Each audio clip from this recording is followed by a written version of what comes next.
sigma 2 are known. So now we will see hypothesis testing for difference of population means when sigma 1 and sigma 2 are known. यानी आपको sigma 1 और sigma 2 दोनों given है और आपको hypothesis testing करनी है for the difference of population means. Previously आपने कॉन्फिडेंस इंटरवल फाइंड किया for the difference of population means के लिए. अब यहाँ पर हम फाइंड करेंगे हम जो है वो डेवलप करेंगे हाइपोथेसिस टेस्टिंग को. तो इसके लिए आपके पास ये है कि सबसे पहले आपके पास एक हाइपोथेसाइज्ड वैल्यू होगी और इसको हम कहते हैं डी नॉट. हम ये कहेंगे कि let D not be hypothesized difference between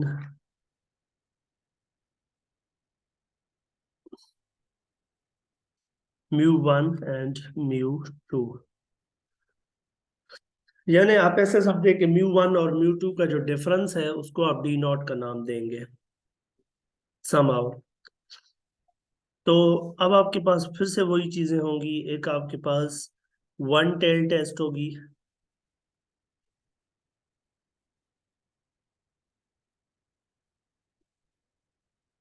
और वन टेल टेस्ट के अंदर आपके पास जो है वो फिर एक लोअर होगा और दूसरा अपर होगा, लोअर टेल टेस्ट, और फिर आपके पास एक अपर टेल टेस्ट होगी.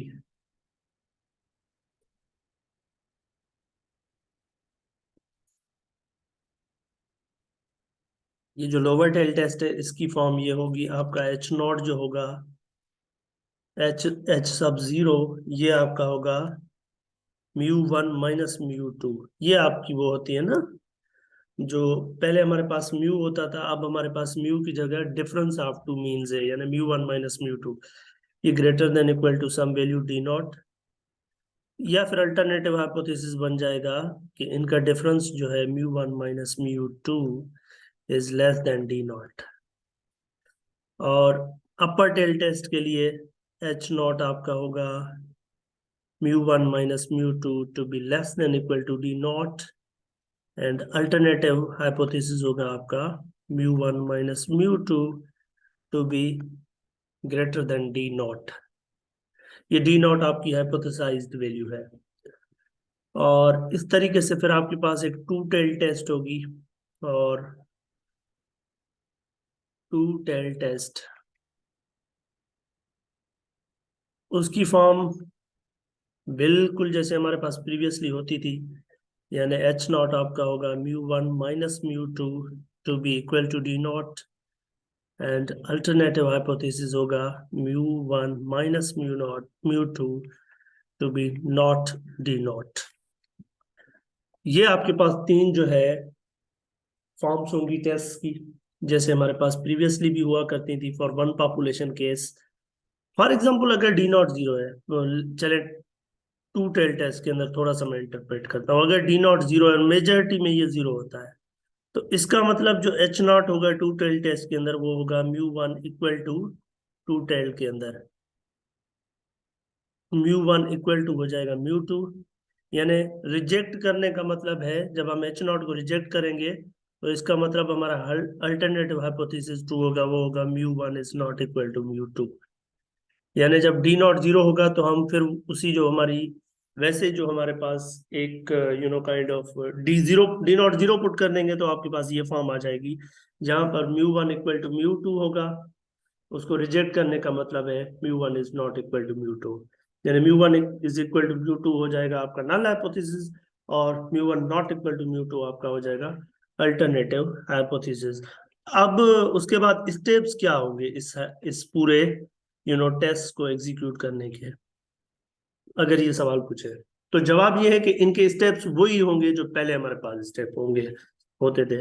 तो सबसे पहली स्ट्रेटेजी यही होगी कि स्टेप 1 के अंदर आप क्या करेंगे, डेवलप करेंगे हाइपोथेसिस, और उसके बाद स्टेप 2 के अंदर एक अल्फा वैल्यू वही जैसे हुआ करती थी, अल्फा वैल्यू आपके पास होगी कोई, और स्टेप 3 के अंदर फिर आपके पास टेस्ट स्टेटिस्टिक होगी। लेकिन यहाँ पर जो स्टेटिस्टिक्स टेस्ट स्टेटिस्टिक की वैल्यू है z, वो पहले वाली से डिफरेंट है। उसका फार्मूला ये है, अब आपके पास x1 minus x2 minus d0 all of this divided by standard error, यानी sigma 1 square over n1 plus sigma 2 square over n2। ये आपकी टेस्ट स्टैटिस्टिक होगी इस केस के अंदर। और जब आप टेस्ट स्टैटिस्टिक कंप्यूट कर लेंगे तो फिर आपके पास वही दो स्ट्रेटेजीज जिस तरीके से हुआ करती हैं, एक पी वैल्यू अप्रोच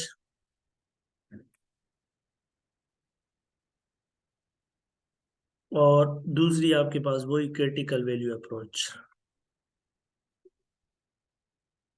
जैसे होती हैं इसी तरीके से बिल्कुल प्रीवियसली जैसे हम करते रहे सारों के अंदर। जस्ट थोड़ा सा इंटरप्रिटेशन में चेंज हो जाएगा। नल हाइपोथेसिस रिजेक्ट होने का मतलब क्या होगा, अगर for example one tail test के अंदर ये है, इसके अंदर नल हाइपोथेसिस रिजेक्ट हो गया, इसका मतलब कि आप ये कहेंगे कि μ1 और μ2 का जो डिफरेंस है वो d0 से ग्रेटर देन इक्वल टू नहीं है। और अगर टू टेल इस अपर टेल के अंदर अगर h0 यानी नल हाइपोथेसिस रिजेक्ट हो गया, उसका मतलब ये ट्रू नहीं है, यानी μ1 और μ2 का जो डिफरेंस है वो less than equal to d0 नहीं है। तो बिल्कुल उसी तरीके से स्टेप्स होंगे, जस्ट आपके पास जो इंटरप्रिटेशन है वो चेंज हो जाएगी। बस इंटरप्रिटेशन का ख्याल रखना है, बाकी स्टेप्स जो पहले हुआ करते थे वही होंगे आपके पास। और सिग्मा 1 और सिग्मा 2 दोनों नोन है इस केसेस के अंदर, ये चीज इंपॉर्टेंट है जिसको आपने जहन में रखना है। अब हमारे पास एक एग्जांपल है, उस एग्जांपल को करते हैं, हाइपोथेसिस टेस्टिंग करते हैं फॉर दिस एग्जांपल। सवाल ये है, we want to evaluate difference in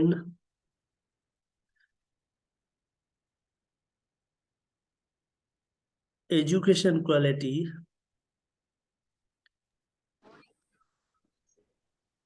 between two training centers। आपके पास दो ट्रेनिंग सेंटर है, एक T1 और दूसरा ट्रेनिंग सेंटर है T2, या पॉपुलेशन 1 पॉपुलेशन 2, ये दो सेंटर्स है आपके पास, दोनों सेंटर्स पर ट्रेनिंग चल रही है। अब आपका काम यह है कि आपने इवेल्युएट करना है कि इन दोनों की एजुकेशन क्वालिटी या ट्रेनिंग की क्वालिटी है उसके अंदर क्या डिफरेंस है। तो सबसे पहली चीज तो इसके क्या तरीके हो सकते हैं, किस तरह से हम जो है वो बता सकते हैं कि किसकी जो एजुकेशन सिस्टम है वो बेटर है, क्या स्ट्रेटेजी हो सकती है एनीवन। अगर दो सेंटर्स काम कर रहे हैं और हम जाकर दोनों को इवेल्युएट करना चाह रहे हैं और ये देखना चाह रहे हैं कि कहाँ पर जो है वो क्वालिटी ऑफ एजुकेशन या क्वालिटी ऑफ ट्रेनिंग अच्छी है, तो हम किस तरह से how can we kind of examine that, how can we do that,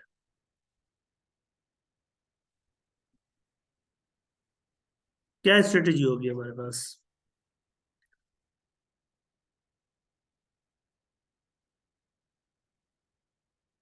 yes,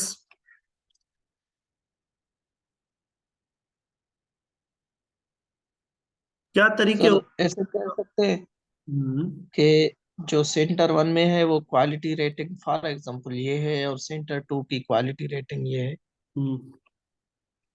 नहीं, मैं ये सवाल पूछ रहा हूँ कि दो अगर एकेडमीज काम कर रही हैं आपके इलाके के अंदर, आप ये चेक करना चाह रहे हैं कि दोनों के अंदर क्या डिफरेंस है, तो कौन सा तरीका कौन सा आप अप्लाई करेंगे, मतलब क्या स्ट्रेटेजी क्या अप्लाई करेंगे, क्या जाकर करेंगे दोनों सेंटर्स पर, मतलब कौन सा काम करना चाहिए।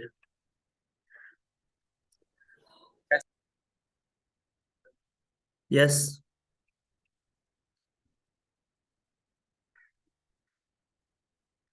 ये someone says no idea sir.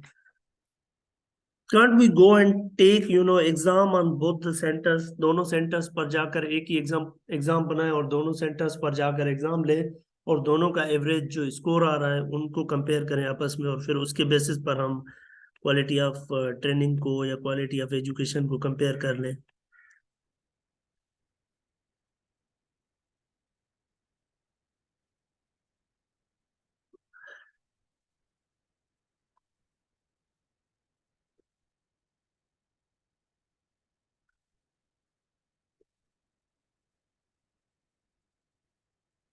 हम्म, कर सकते हैं ना ऐसे।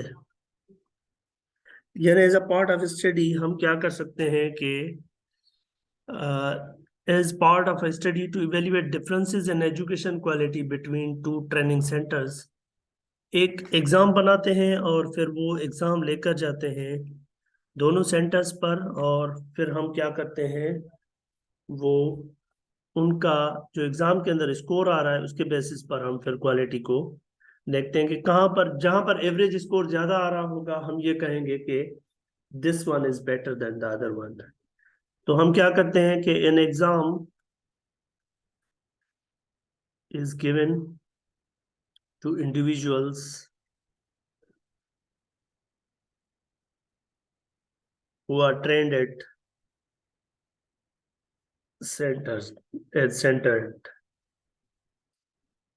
यानी दोनों सेंटर्स के स्टूडेंट्स को या पार्टिसिपेंट्स को हम जो है वो एग्जाम, उनका हम एग्जाम लेते हैं और फिर उस एग्जाम की स्कोर के बेसिस पर हम बताएंगे। The difference between the mean examination score is used to assess quality difference between centers, यानी difference the difference between the mean examination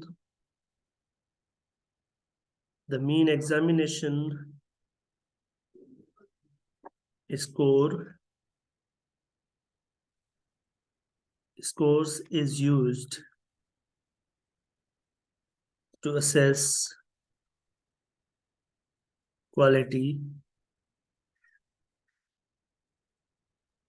assess quality difference between centers, यानी दोनों सेंटर्स पर हम जो है वो एक एग्जाम बनाते हैं और दोनों सेंटर्स पर उसी एग्जाम को लेते हैं, और फिर लास्ट में हम क्या करेंगे, स्कोर देखेंगे और उसकी स्कोर के बेसिस पर हम जो है, सवाल ये है कि टीचर्स का एग्जाम भी ले सकते हैं या सिर्फ स्टूडेंट्स का। आई थिंक हमारा पर्पस जो होना चाहिए वो इस केस में स्टूडेंट्स से ही लेना चाहिए। अगर वो अच्छा परफॉर्म कर रहे हैं तो आई थिंक दैट गारंटीज के आपके टीचर्स अच्छा उनको इनपुट दे रहे हैं। It's fine to just conduct survey with students in my opinion. हाँ, लेकिन ये है कि आप लाइक इस केस में तो हम सिर्फ स्टूडेंट्स को ही कंसीडर कर रहे हैं, स्टूडेंट्स से ले रहे हैं, टीचर्स से भी लिया जा सकता है, लेकिन अगर स्टूडेंट्स अच्छा परफॉर्म कर रहे हैं तो like purpose of the academy is achieved, unless until कि वो कोई शिकायत करें कि हमें ये टीचर नहीं अच्छा पढ़ा रहे लेकिन हम किसी और जगह से पढ़ रहे हैं, तो फिर उस केस में हम जो है वो काइंड ऑफ जा सकते हैं टीचर्स की तरफ। But if they are performing well and they are giving good score, we can set this rule to say that the quality of education where the mean average score is greater has good quality, maybe we can say that. So let me say define mu1 में जो है वो define कर देता हूँ। ये है mean examination score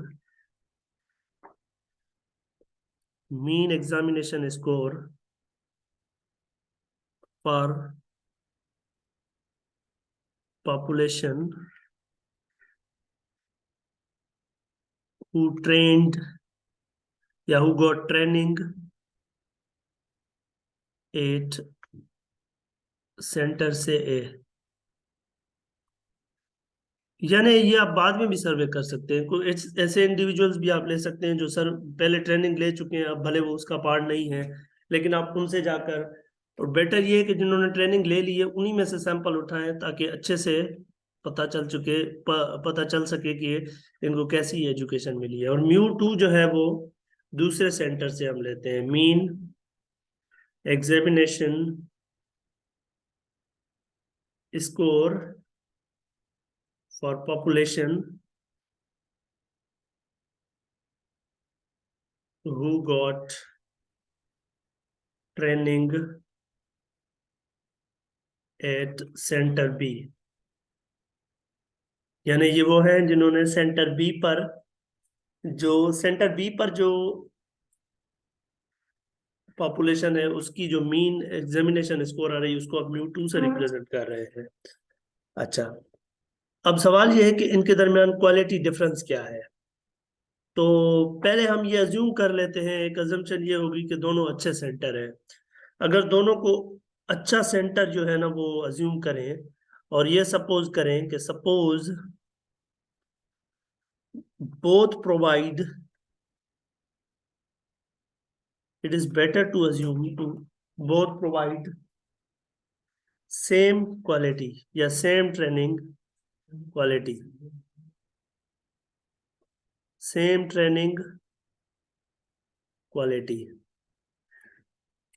अगर दोनों की सेम ट्रेनिंग क्वालिटी है तो इसका मतलब दोनों के अंदर जो एवरेज स्कोर है that should be mu one and mu to same. ये हमारे पास एक अजम्पशन है जिसको हम एक्सेप्ट करते हैं, तो इसको मैं एच नॉट नाम दे देता हूँ, यानी मेरा नल हाइपोथेसिस है। या इसको मैं ऐसे भी कर सकता हूँ ना कि एच नॉट मेरा जो है वो mu one minus mu two equal to zero है।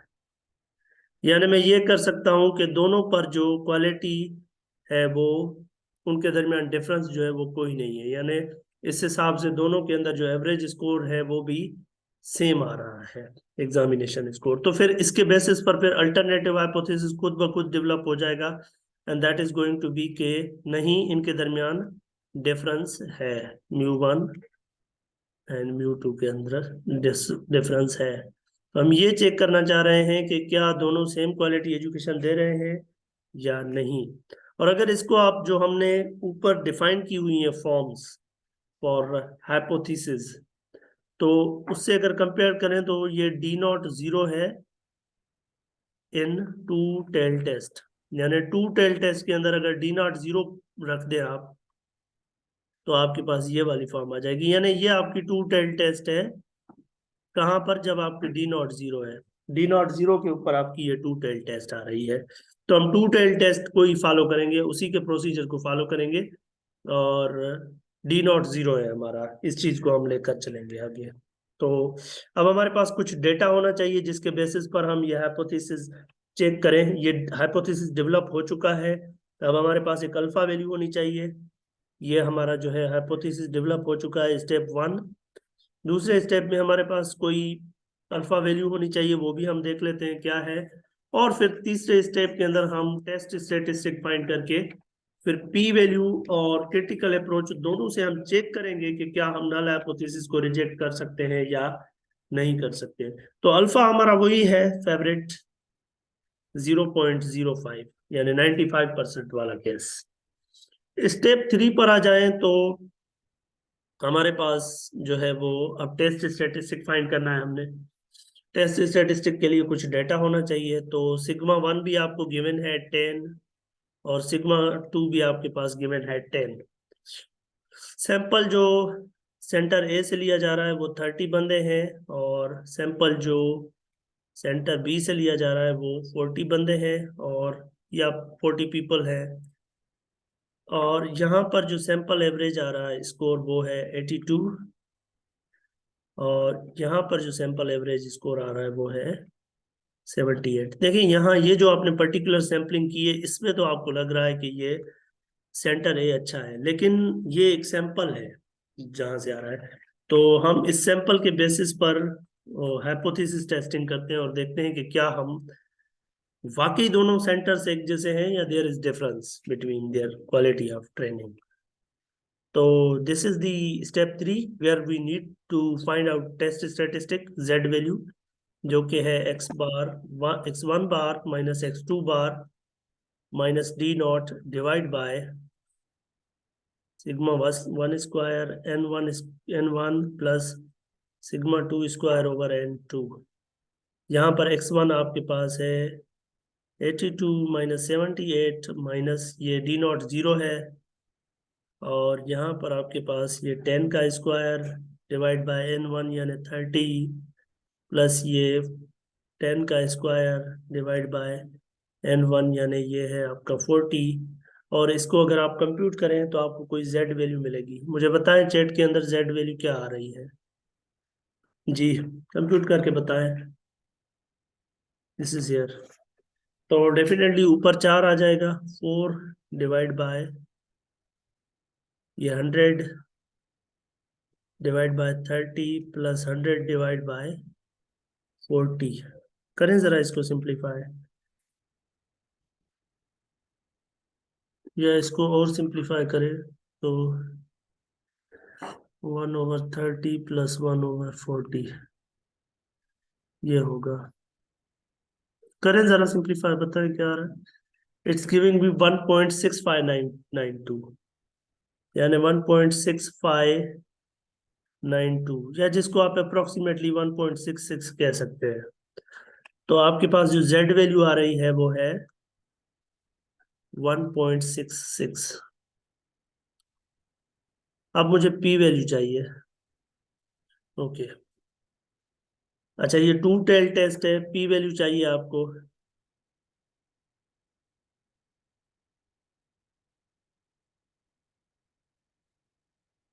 टू टेल टेस्ट के अंदर p वैल्यू चाहिए आपको।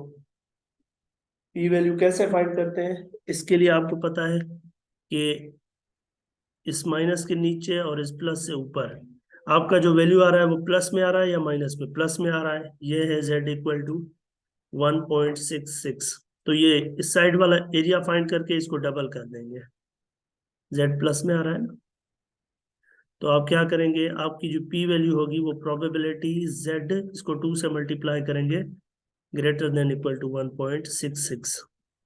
अगर माइनस में आता तो लेस वाला फाइंड करके उसमें से माइनस कर देते, या इसको आप 1 minus probability z less than 1.66 कर दें। 2 मल्टीप्लाई बाय 1 माइनस ये क्या होगी, 0। ओके, सो इट सेज 0.9515, 0.9515 यानी 2 इंटू ये आपके पास आ जाएगा ओके 0.485, 0.0485 485, जिसको आप 2 से मल्टीप्लाई कर देंगे तो विल गेट 0.09। ओके 0.0970, यानी आपकी जो p वैल्यू आ रही है वो आ रही है 0.0970, और अल्फा आपकी है 0.05। अब कंपेयर करें अल्फा और p वैल्यू को कि क्या कंक्लूजन होना चाहिए। Should we reject null hypothesis or no? Is this p less than equal to alpha? Because ये नहीं है, because 0.0970 is not less than equal to 0.05. So we cannot reject null hypothesis. So we cannot reject null hypothesis. इसका मतलब है कि आप जो है वो रिजेक्ट नहीं कर सकते null hypothesis. We don't reject H naught. Okay. We don't reject H naught. हम H naught को रिजेक्ट नहीं करेंगे। In other words, we can say that in other words, we say the sample results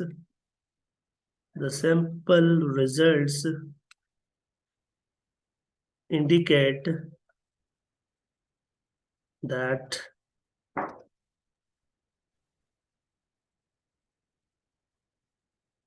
या दूसरे लफ्जों में कहें कि the sample results don't provide us sufficient evidence to conclude that both the centers differ in quality। यानी ये जो हमने अभी सैंपल रिजल्ट्स के बेसिस पर जो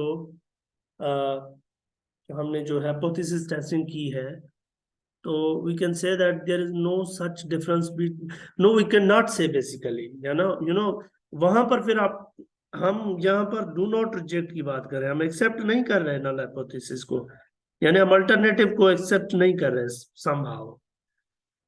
वी आर जस्ट सेइंग कि हमारे पास जो अभी जो हमने सर्वे किया, यहाँ से हमें सफिशिएंट एविडेंस नहीं मिल रहा कि हम ये कहें कि उनके दरमियान कोई डिफरेंस है। यानी नल हाइपोथेसिस को रिजेक्ट नहीं कर सकते, तो इसका मतलब ये है कि हम ये कहते हैं कि दोनों के अंदर जो है वो क्वालिटी एजुकेशन सेम है। अगर ये कहते हैं कि दोनों के अंदर क्वालिटी एजुकेशन सेम है, तो इसका मतलब हमने एच नॉट को फिर एक्सेप्ट कर लिया है। हालांकि एक्सेप्ट से थोड़ा सा दूर रहना चाहिए जब तक आप वो प्रोबेबिलिटी ऑफ टू एरर को, तो आप ऐसा कह देते हैं कि यार एक्सेप्ट नहीं कर रहे, लेकिन हम ये कह रहे हैं कि जो हमने अभी सर्वे किया है, इस सर्वे से हमें सफिशिएंट रिजल्ट नहीं मिल रहा कि हम ये कहें कि इनके दरमियान कोई डिफरेंस है। सो हम थोड़ा सा केयरफुल रहना होता है। The sample result don't provide sufficient evidence, यानी इस सैंपल रिजल्ट से हमें सफिशिएंट इंफॉर्मेशन नहीं मिल रही कि हम जो है वो कंक्लूड करेंगे दोनों सेंटर्स के दरमियान डिफरेंस है। थोड़ा सा हम केयरफुल रहते हैं एक्सेप्ट और डू नॉट एक्सेप्ट में। तो ये डू नॉट एक्सेप्ट है, तो डू नॉट एक्सेप्ट का मतलब है कि जो अभी सर्वे किया है, यहां से सफिशिएंट इंफॉर्मेशन नहीं आई। अगर रिजेक्ट कर देते तो फिर हम कह देते कि हाँ ठीक है, इनके दरमियान डिफरेंस है। थोड़ा सा वर्ड्स वर्ड्स के ऊपर, थोड़ी सी चॉइस के ऊपर थोड़ा सा फर्क रहता है। Now for the same problem we can do critical value approach.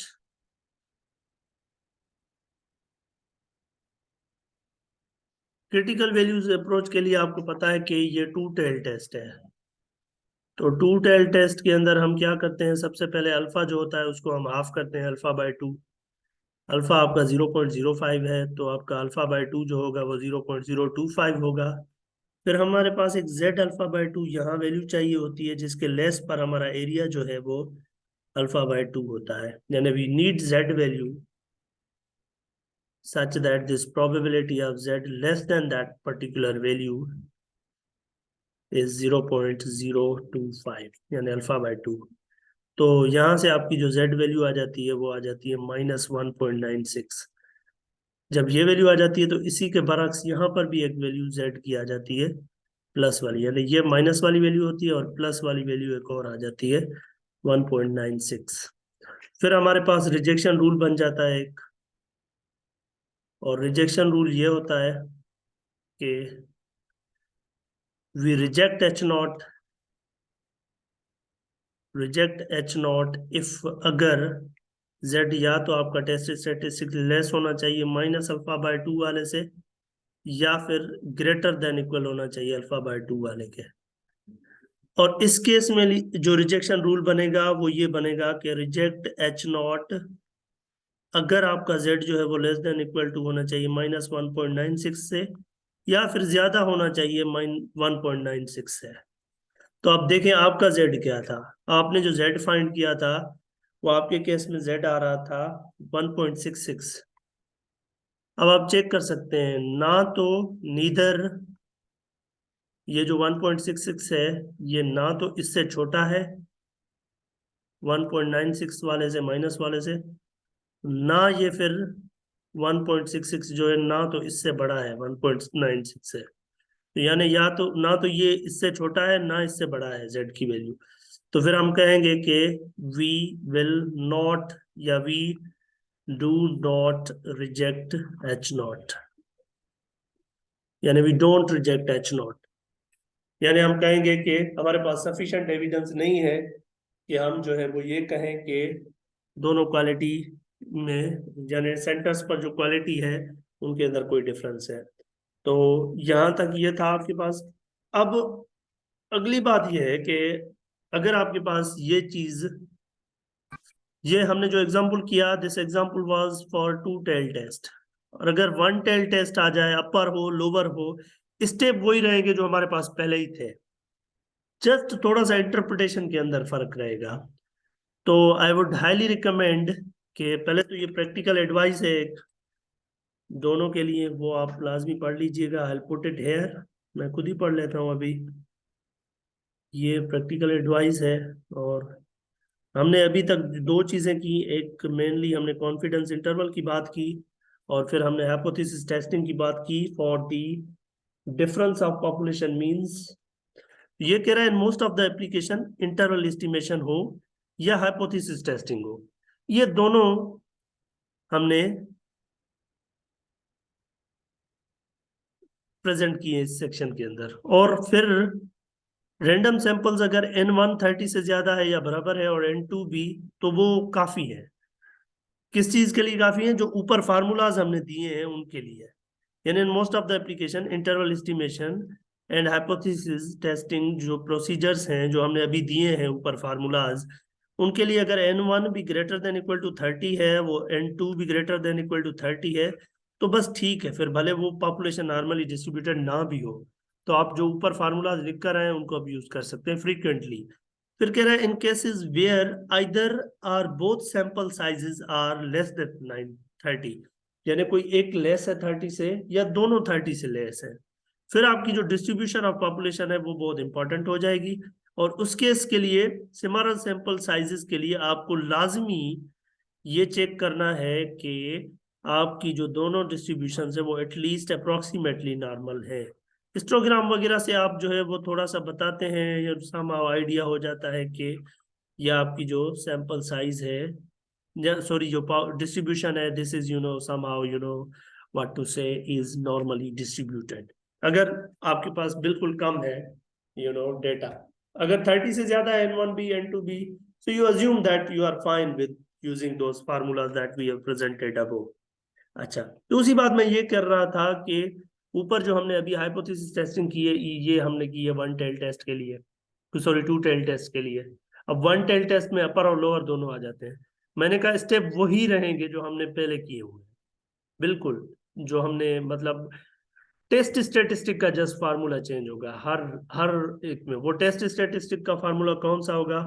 वो ये वाला होगा फॉर दिस वन, ये वाला, ये आपका फार्मूला होगा z इक्वल टू, ये आप यूज करेंगे। और इस तरीके से आपके पास यहाँ कुछ बुक के अंदर एग्जांपल्स भी हैं, जैसे ये एग्जांपल दिया हुआ है वन, उसमें भी टू टेल टेस्ट लग रहा है। I think the following result came from two independent random sample taken of two populations। अच्छा, ये तो इंटरवल इसमें, बाय द वे ये क्वेश्चन वन लाजमी कर लीजिएगा, that's very simple. You know ये हमने पहले किया हुआ है, सारी डेटा दे रहा है। फिर टू में कह रहा है, ये आपके पास एक हाइपोथेसिस टेस्टिंग का क्वेश्चन आ रहा है टू के अंदर। अब टू के अंदर अगर देखें आप, ये जो क्वेश्चन टू है, दिस वन, ये इसमें आपके पास ये दे दिया है, ये आपका है अपर टेल टेस्ट का, अपर टेल्ड टेस्ट।